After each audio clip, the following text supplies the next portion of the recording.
100% നമുക്ക് നമ്മുടെ വീട്ടിൽ അയൽവക്കക്കാർക്ക് നമ്മുടെ വീട്ടിലേക്ക് പോകാനുള്ള വഴി നമ്മുടെ ബഡ്ജറ്റ് ഇത്രയും നോക്കിയിട്ട് ഒരു വണ്ടി സെലക്ട് ചെയ്യാം. ബാക്കിൽ ലഗേജ് ഒന്നും ഇല്ലാത്തപ്പോൾ വണ്ടിക്ക് ഒലച്ചിലുണ്ടാകാറുണ്ടോ എന്ന് ഒരാൾ ചോദിച്ചിട്ടുണ്ട്. ഉണ്ട്, ഒലച്ചിൽ തോന്നാറുണ്ട്. ഉണ്ട്.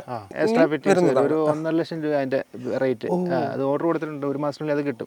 വീട്ടിൽ നിന്ന് ചെറുതായിട്ട് ബാക്ക് എടുത്തപ്പം ഈ ഒരു ഇൻഡിക്കേറ്റർ ഒരു പോസ്റ്റ് തട്ടി പൊട്ടിയായിരുന്നു. അപ്പൊ ഈ ഒരു പാർട്സ് മാത്രം മാറ്റിയപ്പോഴത്തേക്ക് ഇത് സൂട്ടബിളാ. കാരണം ഈ വേറൊരു വണ്ടി നമ്മൾ ചിന്തിക്കാൻ പറ്റുന്നില്ല. നമ്മുടെ എൻ്റെ ഒരു മോനെ പോലെ കൊണ്ടുവരുന്നത്. ഈ വണ്ടിയുടെ ഏറ്റവും വലിയൊരു പോരായ്മ എന്ന് പറഞ്ഞു കഴിഞ്ഞാൽ ഈ വണ്ടി നമുക്ക്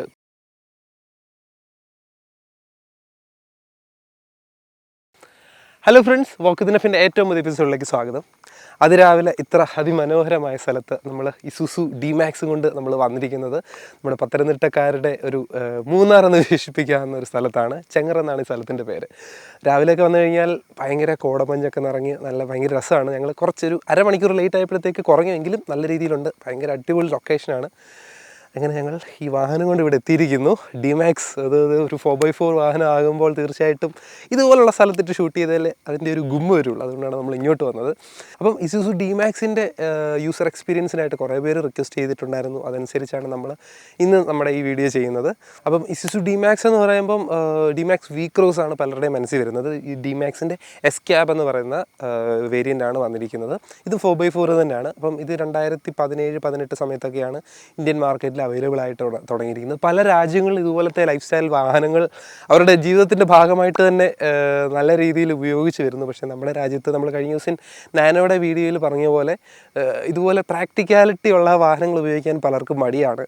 അതുപോലെ തന്നെയാണ് ഈ ഒരു വാഹനത്തെ പറ്റിയും പറയാനുള്ളത്. മറ്റ് രാജ്യങ്ങളിൽ പോകുമ്പോൾ മോഡിഫൈ ചെയ്തും അല്ലാതെയും ഫാമിലി കാറായിട്ടും എല്ലാം യൂസ് ചെയ്യുന്ന വാഹനങ്ങളാണ് ഇത്തരം വാഹനങ്ങൾ. പക്ഷേ നമ്മുടെ രാജ്യത്ത് അതിൻ്റെ ഉപയോഗം വളരെ കുറവാണ്. ഓക്കെ, എന്നിരുന്നാലും നമുക്ക് ഇതിൻ്റെ ഒരു യൂസറിനോട് ഇത് ഉപയോഗിക്കുന്നതിൻ്റെ പ്രാക്ടിക്കാലിറ്റിയും ഇതിൻ്റെ ബാക്കി ഒരു എക്സ്പീരിയൻസുകളും സർവീസ് കോസ്റ്റുകളും എല്ലാം നമുക്ക് ചോദിച്ച് മനസ്സിലാക്കാം. അതിനായിട്ട് ഇതിൻ്റെ ഓണറിനെ വീഡിയോയിലേക്ക് സ്വാഗതം ചെയ്യാം. അപ്പോൾ ഇതാണ് ഇസുസു D-Maxൻ്റെ ഓണർ, വിഷ്ണു എന്നാണ് ബ്രോയുടെ പേര്. Hi bro. നമസ്കാരം. എന്ത് ചെയ്യുന്നു?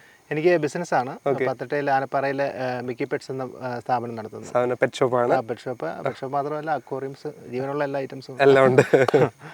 ഓക്കെ, അപ്പോൾ അതിൻ്റെ കാര്യങ്ങൾക്ക് വേണ്ടിയിട്ടൊക്കെയാണോ ഇതെടുത്തത്, അതോ ഒരു പേഴ്സണൽ യൂസിനും കൂടിയാണ്? നമുക്ക് D-Maxൻ്റെ ഒരു പ്രത്യേകത വെച്ചാൽ നമുക്ക് 2 ആവശ്യങ്ങൾ നടക്കും. ഇപ്പം ഫാമിലിയായിട്ട് നമുക്കിപ്പം ഒന്ന് ട്രിപ്പ് പോകണമല്ലോ നടക്കും. പിന്നെ നമ്മുടെ കടയിലേക്ക് ആവശ്യമുള്ള എല്ലാ സാധനങ്ങളും നമുക്കിതിൽ കൊണ്ടുവരാൻ പറ്റും. ഓക്കെ, അപ്പോൾ ഈ ഒരു വാഹനം ചൂസ് ചെയ്യുന്ന സമയത്ത് ഏതൊക്കെ വാഹനങ്ങളായിരുന്നു മനസ്സിലുണ്ടായിരുന്നത്? എങ്ങനെയാണ് ഇസുസുവിലേക്ക് തന്നെ വന്നത്? അങ്ങനെ വേറെ ഒരു വണ്ടികളും നമ്മൾ നോക്കിയിട്ടില്ല. കാരണം ഞാൻ ഗൾഫിൽ ജോലി ചെയ്ത ഒരാളാണ്. അപ്പം അവിടെ എനിക്ക് GMC ഭയങ്കര ഇഷ്ടമായിരുന്നു.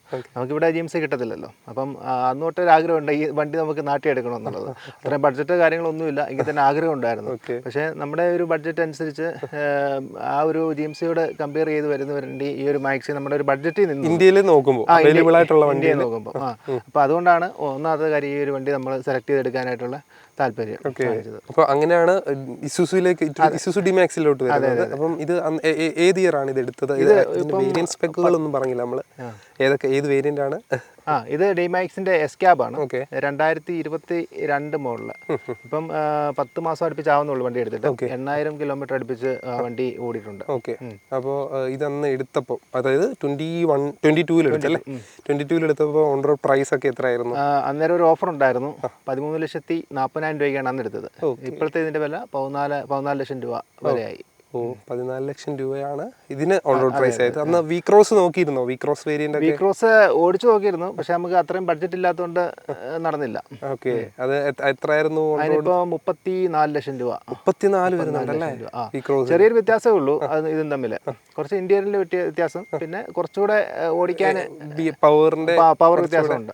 ഇപ്പൊ ബ്രോയുടെ യൂസിനെ സംബന്ധിച്ചിടത്തോളം അതെ, ഞാനിപ്പം എനിക്ക് ഈ ഒരു വില കൊടുത്ത് ഈ ഒരു വണ്ടി വാങ്ങി നമുക്ക് 100% നമുക്ക് സംതൃപ്തിയാണ്. കാരണം ആ ഒരു വിലക്കുള്ള വണ്ടിയുണ്ട്, നമ്മുടെ എല്ലാ ആവശ്യങ്ങളും നടക്കുന്നുണ്ട്. മറ്റേത് കുറച്ചുകൂടെ ഓഫ് റോഡിന് പോകുന്നവർക്ക്, അങ്ങനത്തെ പവർ കുറച്ചുകൂടെ ആവശ്യമുള്ളവർക്ക് ഇത് അത്യാവശ്യം ഓഫ് റോഡ് കാര്യങ്ങളൊക്കെ പോകാൻ ഉപയോഗിക്കുന്നുണ്ട്. നമ്മൾ സാധനമൊക്കെ എടുക്കുമ്പോൾ പലതും ഉള്ളിലായിരിക്കും. പിന്നെ തമിഴ്നാട്ടിലൊക്കെ പോകുമ്പോൾ ചിലപ്പം കാടിനുള്ളിലായിരിക്കും സാധനം കിടക്കുന്നത്. അപ്പം അങ്ങനെയൊക്കെ അവിടെ പോയി എടുക്കുമ്പം നമുക്ക് സൂട്ടബിളാണ്. പിന്നെ ഞാൻ പെറ്റ് ഷോപ്പ് നടത്തുന്ന ഒരാളാണ്. അപ്പം നമ്മളിപ്പം എൻ്റെ അടുത്തേക്ക് ഒരു പട്ടിക്കുഞ്ഞിനെ എടുക്കാൻ പറ്റുന്ന ഒരാളോട് ഞാൻ പറയുന്നൊരു കാര്യമുണ്ട്. നമുക്ക് നമ്മുടെ വീടിന് അല്ലെങ്കിൽ നാട്ടുകാർക്ക്, വീട്ടിലുള്ളവർക്ക്, നമ്മുടെ ബഡ്ജറ്റിന് ഒതുങ്ങിയ ഒരു പട്ടിക്കുഞ്ഞിനെ എടുക്കുക. എന്നിട്ട് അതിനെ എടുത്ത് വളർത്തുക. അതേപോലെയുള്ളൂ നമ്മളൊരു വണ്ടി സെലക്ട് ചെയ്യുമ്പോൾ ഉള്ള കാര്യം. കാരണം 100% നമുക്ക് നമ്മുടെ വീട്ടിൽ അയൽവക്കക്കാർക്ക് നമ്മുടെ വീട്ടിലേക്ക് പോകാനുള്ള വഴി, നമ്മുടെ ബഡ്ജറ്റ്, ഇത്രയും നോക്കിയിട്ട് ഒരു വണ്ടി സെലക്ട് ചെയ്യുക. അല്ലാതെ നമ്മളിപ്പോൾ അയൽവക്കക്കാരന് ഒരു ബെൻസ് എടുത്തു അല്ലെങ്കിൽ V-Cross എടുത്തു എന്നും പറഞ്ഞ് നമ്മൾ കാണിച്ചിട്ട് കാര്യമില്ല. അത് ആപത്തിലേക്ക് നയിക്കത്തുള്ളൂ. അവർ ഹസ്കി എടുത്തെന്ന് പറയുന്നത് നമുക്ക് യാതൊരു സാഹചര്യം കാണത്തില്ല. ചിലപ്പോൾ നമ്മുടെ കയ്യിൽ പൈസ ഉണ്ടായിരിക്കും, ഹസ്കി എടുക്കാനുള്ള പൈസ ഉണ്ടായിരിക്കാം, പക്ഷെ അത് വളർത്താനുള്ള സാഹചര്യമോ അല്ലെങ്കിൽ അതിനെ മെയിൻറ്റെയിൻ ചെയ്യാനുള്ള ഒരു സമയം നമുക്ക് കാണത്തില്ല. വെറുതെ നമ്മൾ അതിനെ എടുത്തിട്ട് കാര്യമില്ലല്ലോ.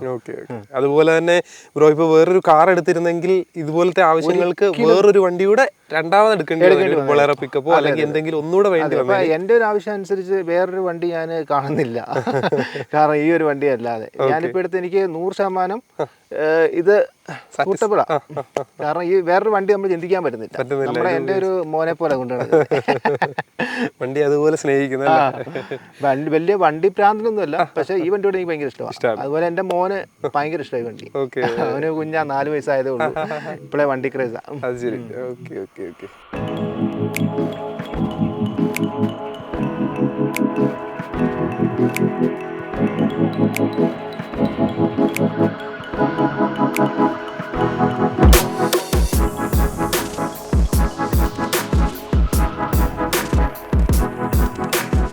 ഞങ്ങൾ വണ്ടി ഒന്ന് മാറ്റിയിട്ടു ബാക്കിലത്തെ ഒരു വ്യൂ കിട്ടാൻ വേണ്ടിയിട്ട്.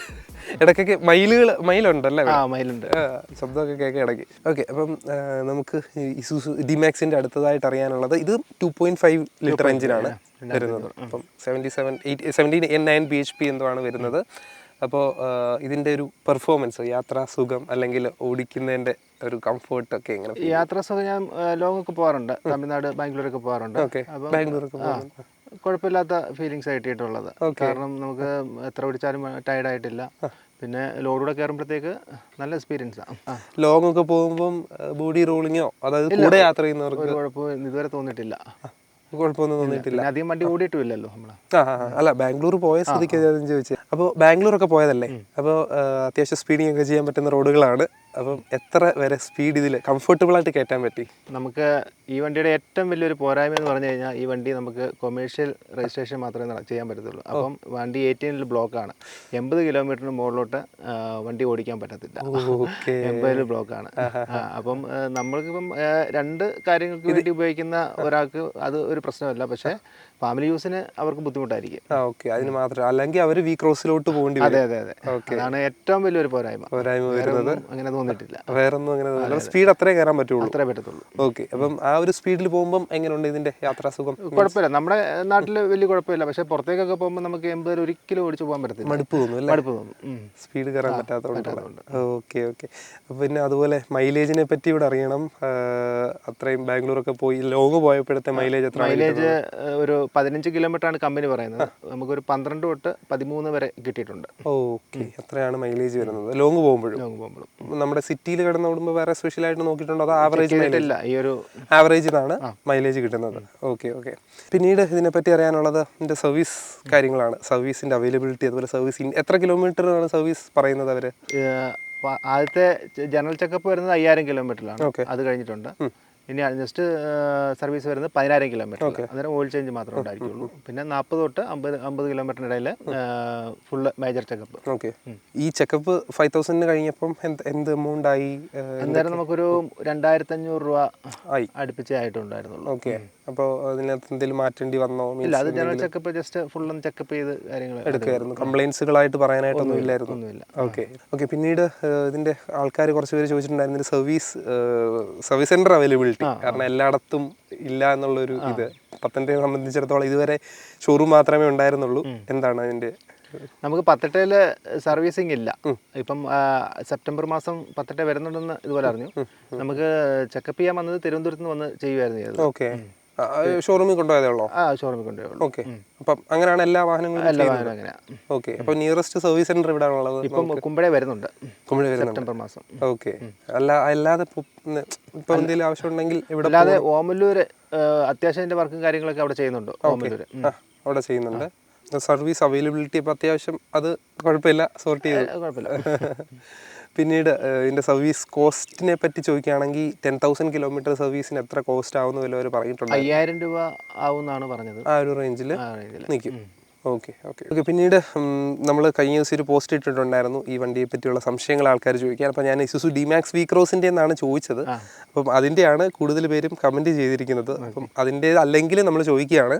അതിൽ മെയിൻ്റെനൻസും കാര്യങ്ങളെല്ലാം നമ്മൾ പറഞ്ഞു. ഇൻഷുറൻസ് കോസ്റ്റ് ചോദിച്ചിട്ടുണ്ട്. അപ്പം ഇൻഷുറൻസ് കോസ്റ്റ് എത്രയായിരുന്നു ആയിട്ടുള്ളത്? ഇൻഷുറൻസ് കോസ്റ്റ് വരുന്നത് 15,000 രൂപ അടുപ്പിച്ച് വരുന്നുണ്ട്. ഓക്കെ, 15,000 ഫസ്റ്റ് നമ്മൾ മേടിച്ചപ്പോൾ ആയിട്ടുണ്ടായിരുന്നത്. ഓക്കെ. പിന്നെ റിലയബിലിറ്റി ആൻഡ് കംഫോർട്ട്, അതായത് യാത്രാസുഖത്തെ പറ്റി ചോദിക്കുന്നു. റിയർ സീറ്റിലെ കംഫോർട്ടിനെ പറ്റി ഞാൻ ബൈക്കിൽ സീറ്റ് ഇരുന്നും യാത്ര ചെയ്തിട്ടുണ്ട്. നമുക്ക് കാലും കൈയൊക്കെ നല്ല നൂർന്ന് ഇരുന്ന് യാത്ര ചെയ്യാൻ പറ്റും. നല്ല സ്പേസ് ഉണ്ട്, നല്ല സ്പേസ് ഉണ്ട്. സാധാരണ ഒരു കാറിനകത്ത് ഇരിക്കുന്നതിനെക്കാട്ടിലും സ്പേസ് ഉണ്ട്. കാലൊക്കെ നല്ലപോലെ നീട്ടിയിട്ട് നമുക്ക് ഇരിക്കാൻ പറ്റും. ഓക്കെ. വണ്ടിയുടെ ലെങ്ത് നോക്കുവാണെങ്കിൽ വളരെ ലെങ്ത് ഡയമെൻഷൻ വൈസ് നല്ല ലെങ്തി ആയിട്ടുള്ള വണ്ടിയാണ്. അപ്പോൾ പുറകിലൊരു ഡിക്കി സ്പേസ് കുറച്ച് കൂടുതൽ വന്നതുകൊണ്ട് അകത്തെ സ്പേസ്, ക്യാബിൻ സ്പേസ് ഒന്നും കുറയുന്നില്ല. നല്ല സ്പേഷ്യസ് ആയിട്ട് നമുക്ക് ഒരു 5 പേർക്ക് സുഖമായിട്ടിരുന്ന് യാത്ര ചെയ്യാം. സുഖമായിട്ട്, ഒരു പ്രശ്നമില്ല അതിനകത്ത്. ഓക്കെ. ബാക്കിൽ ഇരിക്കുന്നവരുടെ യാത്രാ സുഖവും ഒരു കുഴപ്പമില്ല, ഒരു കംഫർട്ടാണല്ലേ. ഓക്കെ. പിന്നെ 2500cc ടു 1.9 ലിറ്റർ ഓടിച്ചിട്ടുണ്ട്. അതിന്റെ പവർ കുറഞ്ഞത് V-Crossന്റെ ടെസ്റ്റ് ഡ്രൈവ് ചെയ്തിട്ടുണ്ട്. അത് ആ വണ്ടി എടുക്കാൻ വേണ്ടിട്ട് ഒരു പ്ലാനിങ് ഉണ്ടായിരുന്നു. പിന്നെ റേറ്റ് ഒക്കെ കേട്ടപ്പോഴത്തേക്ക് അങ്ങോട്ട് പോയില്ല. ഓക്കെ. അത് നല്ല ഓടിക്കാൻ നല്ല ബെസ്റ്റ് വണ്ടിയാണ്. പിന്നെ വണ്ടിയുടെ സേഫ്റ്റിയെ പറ്റി, അതായത് വണ്ടിക്കകത്ത് ഇരിക്കുമ്പോൾ നല്ലൊരു സേഫ് ഫീലിംഗ് കിട്ടാറുണ്ടോ? അതോ? തീർച്ചയായിട്ടും. കാരണം നമുക്ക് വേറൊരു എൻ്റെ ഒരു പ്രശ്നം എന്ന് വെച്ചാൽ നമുക്ക് ഓടിക്കുമ്പോൾ ഈ സൈഡ് കാണാൻ ഭയങ്കര ബുദ്ധിമുട്ടാണ്. കാരണം ഇച്ചിരി എന്താ പറയുക, ലെങ്ത് ഉള്ളതുകൊണ്ടായിരിക്കണം. വലിയ ബോണറ്റ്. അതെ. അപ്പം വളവൊക്കെ തിരിയാൻ ചെറുതായിട്ട് ഫീൽ ചെയ്യുന്നുണ്ട്. ഇത്ര ലെങ്ത് ഉള്ള വണ്ടിയല്ലേ, ഏകദേശം 18 അടി നീളമുണ്ട് വണ്ടിക്ക്. ഓക്കെ. അപ്പം സേഫ്റ്റിയുടെ കാര്യം എങ്ങനെയാണ് തോന്നുന്നത്? സേഫ്റ്റി നമ്മൾ അങ്ങനെ മീൻസ് അല്ല, വണ്ടിക്കകത്ത് ഇരിക്കുമ്പോൾ ആ ഒരു ക്വാളിറ്റി ഫീൽ ചെയ്യുന്നുണ്ട്. തീർച്ചയായിട്ടും ഉണ്ട്. നമ്മൾ വലിയൊരു ട്രക്കിനകത്തൊക്കെ ഇരുന്ന് ഓടിക്കുന്ന ഒരു ഫീലാണ് തോന്നുന്നത്. വലിയൊരു തോന്നുന്നു അല്ലേ. Okay okay. പിന്നീട് ഓഫ് റോഡ് എബിലിറ്റിയെ പറ്റി ചോദിക്കുകയാണെങ്കിൽ, ഇതുകൊണ്ട് ഓഫ് റോഡൊക്കെ ഓഫ് റോഡ് അങ്ങനെ വലിയ ഓഫ് റോഡ് എന്ന് പറയാൻ പറ്റത്തില്ല. കാരണം നമ്മൾ വണ്ടിയെ സ്നേഹിക്കുന്ന ഒരാളാണ്. അപ്പം വെറുതെ ഓഫ് റോഡ് കൊണ്ട് കല്ലിന് മുകളിലും കയറ്റി അങ്ങനെ കയറ്റി കുഴപ്പമില്ലായിരിക്കും. പക്ഷെ നമുക്ക് അങ്ങനെ ഒരു തോന്നിയിട്ടില്ല. അതെ. പിന്നെ എന്നാലും നമുക്ക് അങ്ങനെ ഇപ്പം എന്താ ഭ്രാന്ത് പിടിച്ച് ഇപ്പോൾ ഓഫ് റോഡ് കയറി പോയിട്ടില്ല. പോകേണ്ട സാഹചര്യത്തിൽ പോയിട്ടുണ്ട്. ഇപ്പോൾ ഒരു സാധനം ഇപ്പോൾ അവിടെ കിടക്കുവാണെങ്കിൽ അത് പോയി എടുത്തല്ലേ പറ്റത്തുള്ളൂ. അപ്പം അങ്ങനെ പോയിട്ടുണ്ട്. ഇതുവരെ നല്ല ഫീലാണ് തോന്നിയിട്ടുള്ളത്. Okay okay okay. പിന്നെ ബാക്കിൽ ലോഡ് വെക്കേണ്ട പർപ്പസിലാണല്ലോ വണ്ടി ഉണ്ടാക്കിയിരിക്കുന്നത്. അപ്പം ആ ഒരു നിർമ്മാണത്തിൽ ബാക്കിൽ വെയിറ്റ് ഇല്ലാത്തപ്പോൾ, അതായത് ബാക്കിൽ ലഗേജ് ഒന്നും ഇല്ലാത്തപ്പോൾ വണ്ടിക്ക് ഒലച്ചിലുണ്ടാകാറുണ്ടോ എന്ന് ഒരാൾ ചോദിച്ചിട്ടുണ്ട്. ഒലച്ചിൽ തോന്നാറുണ്ട്. കാരണം നമ്മൾ വെയിറ്റ് ഇല്ലാത്തപ്പോൾ ഓടിക്കുന്ന സുഖവും വെയിറ്റ് കയറ്റിയിട്ട് ഓടിക്കുന്ന സുഖവും രണ്ടായിട്ട് തോന്നിയിട്ടുള്ളത്. കാരണം വെയിറ്റ് കയറ്റിയിട്ട് ഓടിക്കുമ്പം കുറച്ച് വണ്ടി കൈ നിൽക്കുന്ന പോലെ തോന്നിയിട്ടുണ്ട് സ്പീഡിലൊക്കെ പോകുമ്പോൾ. ഓക്കെ. ഓടിക്കാനും സുഖമാണ്. ഉത്തരവാണ് വിനായക് ചോദിച്ചിട്ടുണ്ടായിരുന്നു. ഓക്കെ. പിന്നെ ഹൈലെക്സ് ആയിട്ട് കമ്പയർ ചെയ്യുമ്പോൾ, അത് V-Crossനെ പറ്റിയാണ് ചോദിച്ചിരിക്കുന്നത്. ഹൈലെക്സിൻ്റെ ആ ഒരു പ്രൈസും ഏകദേശം എത്തിയിട്ടുണ്ടല്ലോ. പിന്നെ ക്യാബിൻ നോയ്സിനെ പറ്റി, അകത്ത് നോയ്സ് എങ്ങനെയുണ്ട്? അകത്ത് നോയ്സ് ഒത്തിരി കയറി വരാറുണ്ട് വണ്ടി ഓടിക്കുമ്പം? റാറ്റ്ലിംഗ് സൗണ്ടുകൾ, പുറത്തുനിന്നുള്ള സൗണ്ടുകളൊക്കെ നല്ല രീതിയിൽ ഗ്ലാസ് കയറ്റി കഴിഞ്ഞാൽ വേറെ പ്രത്യേകിച്ച് സൗണ്ടുകളൊന്നും ഇല്ല. നല്ല സൈലന്റ് ആണ് വണ്ടി. നല്ല പ്യൂർ സൈലന്റ്. ഓക്കെ. നല്ലൊരു SUV-ലിരുന്ന് യാത്ര ചെയ്യുന്ന ആ ഒരു ഫീല് തന്നെയാണ് വണ്ടിക്ക് തരുന്നത് അല്ലേ. Okay okay okay. പിന്നീട് ഇതിന്റെ പാർട്സിന്റെ പ്രൈസ്, സാധനങ്ങളുടെ പാർട്സ് നമ്മളിപ്പോൾ അധികം മാറേണ്ട ഒരു സാഹചര്യം വന്നിട്ടില്ല. എന്നാലും നമ്മുടെ വീട്ടിൽ നിന്ന് ചെറുതായിട്ട് ബാക്ക് എടുത്തപ്പം ഈ ഒരു ഇൻഡിക്കേറ്റർ ഒരു പോസ്റ്റ് തട്ടി പൊട്ടിയായിരുന്നു. അപ്പോൾ ഈ ഒരു പാർട്സ് മാത്രം മാറ്റിയപ്പോഴത്തേക്ക് 4,500 രൂപ അടുപ്പിച്ചായി, ഫിറ്റിംഗ് ചാർജ് ഉൾപ്പെടെ. ഈ ഒരു ലൈറ്റിന് കാണുമ്പോൾ നിസ്സാരം, അത്യാവശ്യം അത്രേ ആയിട്ടുണ്ടായിരുന്നു. പിന്നെ വേറെ പാർട്സ് ഒന്നും മാറ്റേണ്ട ഒരു സാഹചര്യം വന്നിട്ടില്ല. പാർട്സിന്റെ കോസ്റ്റ് അത്യാവശ്യം എക്സ്പെൻസീവ് ആണെന്ന് വേണമെങ്കിൽ പറയാം എന്നുള്ളതാണ്. ഓക്കെ.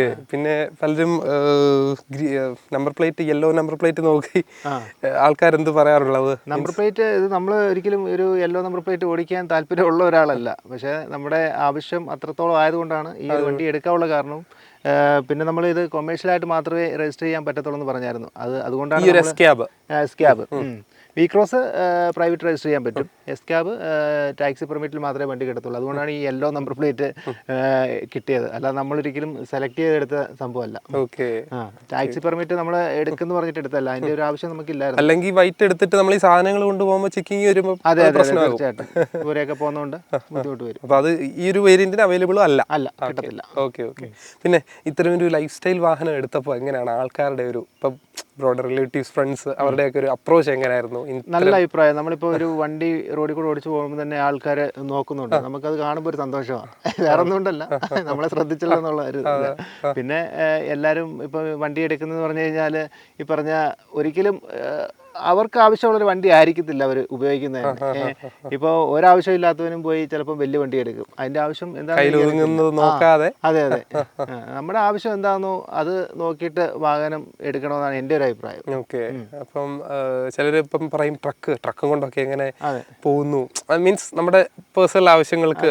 അപ്പം നമ്മുടെ രാജ്യത്തെ ഉള്ളല്ലോ ഈ ഒരു ഇത്, മറ്റുള്ള രാജ്യങ്ങളിൽ ഇത് സ്വന്തം വീട്ടിലെ വാഹനമായിട്ട്.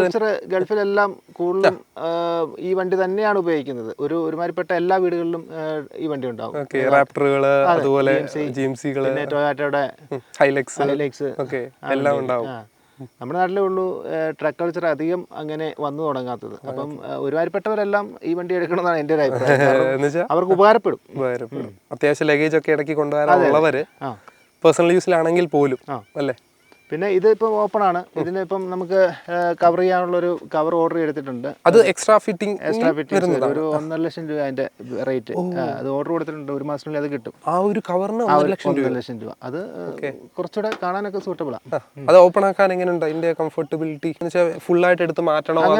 അങ്ങനെ മാറ്റണ്ട, സ്ലൈഡ് ചെയ്യാൻ പറ്റും. പിന്നെ നമുക്ക് എക്സ് പോലെ കിളത്തി ഇട്ട് താത്തു വെക്കാൻ പറ്റും. അങ്ങനെ എല്ലാം ചെയ്യാൻ പറ്റും. നമുക്കിപ്പം ഇതിന് മുകളിലോട്ട് സാധനം കയറ്റേണ്ടി വന്നാൽ ഇത്ര ഉണ്ടായിട്ട് നമുക്കത് കിളത്തി വെച്ചിട്ട് ഉപയോഗിക്കാൻ പറ്റും. അല്ലാത്തപ്പോൾ നമുക്ക് അടച്ചു വെക്കാൻ പറ്റും. പക്ഷേ റേറ്റ് ഇച്ചിരി കൂടുതലാണ്. ഓക്കെ. അപ്പം എന്തൊക്കെയാണേലും Isuzu D-Max എടുത്തത് വളരെ യൂസ്ഫുൾ ആയിട്ട് ഒന്നും പറയാനില്ല.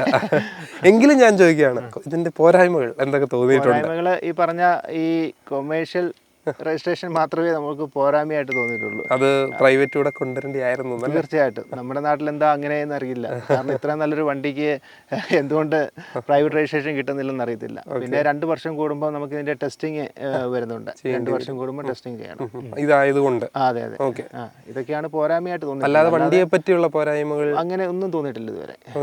എല്ലാത്തിലും ഹാപ്പിയാണ്. മൈലേജ് അത് കുറവായിട്ട് എന്ന് വെച്ചാൽ നമ്മുടെ ആവശ്യത്തിനനുസരിച്ച് അത് കുറവായിട്ട് തോന്നിയിട്ടില്ല. കാരണം നമുക്ക് അതിലും വലിയ ആവശ്യമുള്ളതുകൊണ്ട്. Okay okay okay. പിന്നെ ബാക്കി അകത്തെ ഒരു സ്റ്റിയറിങ്ങിന്റെയും അതുപോലെ ക്ലച്ചിന്റെ ഇതൊക്കെ നല്ല ടൈറ്റ് ആണോ? അതോ സ്റ്റിയറിംഗ് ഒക്കെ വളരെ സ്മൂത്ത് ആണ്. ക്ലച്ചും ബ്രേക്കും ഒക്കെ വളരെ സ്മൂത്ത് ആണ്. ബ്രേക്കിംഗ് ഒക്കെ നല്ല ഇതാണ്, ഫീഡ്ബാക്ക് ആണ് തരുന്നത്. അപ്പോൾ പോരായ്മകളായിട്ട് അകത്തൊന്നും പറയാനായിട്ടില്ല. തോന്നിയിട്ടില്ല. AC-യുടെ കൂളിംഗ് എങ്ങനെയുണ്ട്? AC-യുടെ നല്ല കൂളിംഗാണ്. ഓക്കെ. ആദ്യമൊക്കെ നമുക്ക് വിചാരിച്ചിരുന്നു ബാഗ് ഇരിക്കുമ്പം ട്രക്ക് ആയതുകൊണ്ട് ബാക്കിലേക്ക് AC-യുടെ കൂളിംഗ് വരത്തില്ലെന്ന് വിചാരിച്ചിരുന്നു. പക്ഷേ നല്ല രീതിക്ക് കൂളിംഗ് ചെയ്യുന്നുണ്ട്. ഇതിപ്പോൾ എൻ്റെ വണ്ടിയായിട്ട് എനിക്ക് അങ്ങനെ തോന്നാത്തതാണെന്ന് അറിയത്തില്ല. ഇതുവരെ പോരായ്മയായിട്ടും തോന്നുന്നില്ല. ഇപ്പോൾ ഫുള്ള് ഗ്ലാസ് ആണ്. ഇപ്പം 4 സൈഡും നോക്കിയാൽ ഇത്രയും ഗ്ലാസ് വരുന്നത് കൊണ്ട് ഇപ്പം ഒത്തിരി ചൂട് ഉള്ളിലേക്ക് കയറില്ലേ, പെട്ടെന്ന് കൂളാകാൻ താമസമൊക്കെ എടുക്കുന്നുണ്ടോ എന്നൊക്കെയാണ് ബാക്കിൽ ആദ്യകാലങ്ങളിലൊക്കെ തോന്നിയിരുന്നു. പക്ഷേ ഇപ്പം ഫീൽ ചെയ്യുന്നില്ല അങ്ങനെ. ബാക്കിൽ റിയർ AC കൊടുത്തിട്ടില്ലെങ്കിലും പെട്ടെന്ന് കൂളാവുന്നുണ്ട്. Okay okay okay okay. അപ്പം അതൊക്കെയാണ് നമുക്ക് Isuzu D-Max S-Cabനെ പറ്റി ചോദിക്കാനുണ്ടായിരുന്നത്. ഇനി V-Cross നമ്മൾ അധികം താമസിയാതെ നമ്മുടെ ചാനലിൽ കൊണ്ടുവരുന്നതായിരിക്കും. ഓക്കെ. അപ്പം thank you so much bro. Thank you. നമുക്ക് ഇത്രയൊരു എക്സ്പീരിയൻസ് ഷെയർ ചെയ്യാൻ പറ്റി. ഓക്കെ. അപ്പം ഇതുപോലുള്ള യൂസർ എക്സ്പീരിയൻസ് വീഡിയോസ് കാണാനായിട്ട് നമ്മുടെ ചാനൽ സബ്സ്ക്രൈബ് ചെയ്യുക. ഈ വീഡിയോ ഇഷ്ടപ്പെട്ടെങ്കിൽ നിങ്ങൾ ലൈക്കും ചെയ്തേക്കുക. അപ്പോൾ നമ്മൾ പുതിയൊരു വീഡിയോയുമായിട്ട് വീണ്ടും വരുന്നതായിരിക്കും. അതുവരേക്കും ഗുഡ് ബൈ.